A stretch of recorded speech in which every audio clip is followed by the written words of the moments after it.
excellent. Thank you for inviting me along here this evening, Grant. It is indeed a pleasure. Now, Grant had said to me the other day, he had phoned me up and he was telling me a wee story when he was coming in.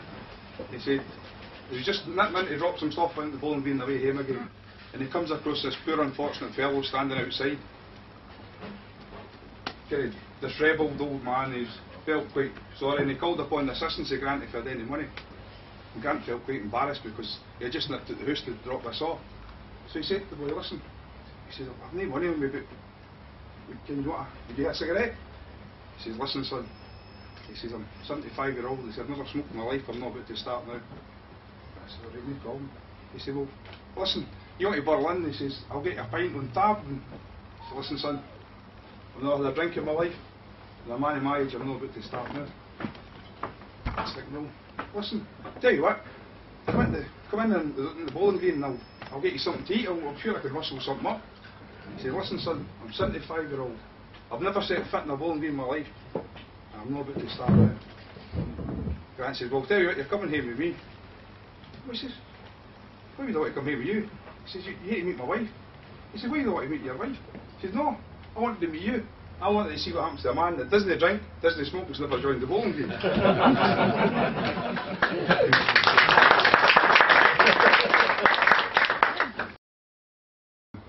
So, without further ado, we'll bring in the haggis, ladies and gentlemen.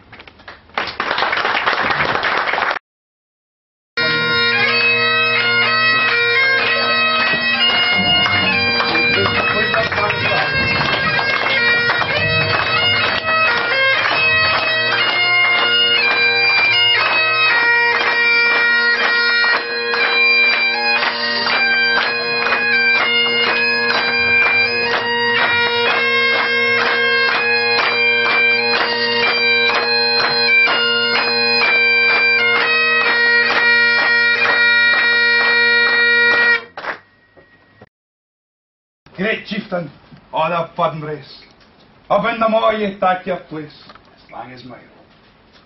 Your groaning trencher there ye fill, your hurdies lad distant hill, and your peen would help to mend them up, in time on, while through your pores the dews distill.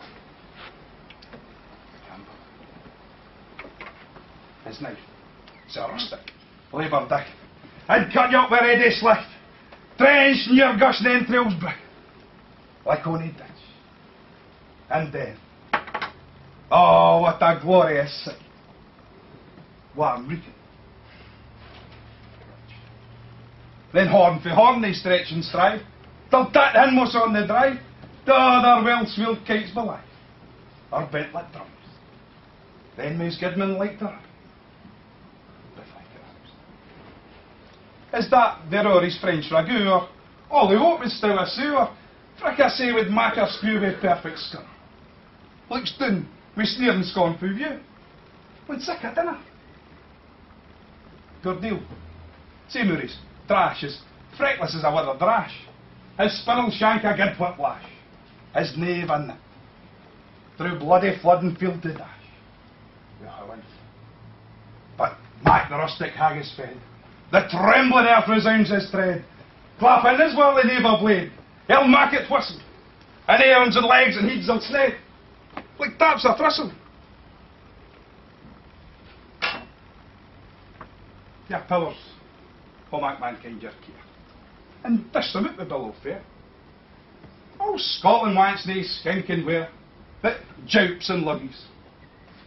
But if you wish her grateful prayer, gie her a haggis. Ladies and gentlemen, will you please be upstanding for the toast?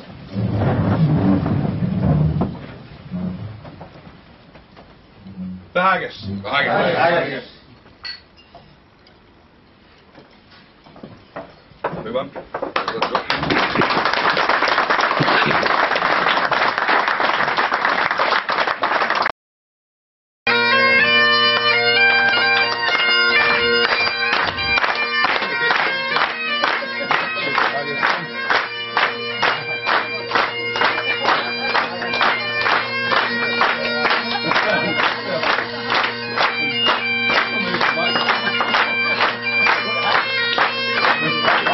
You're hungry?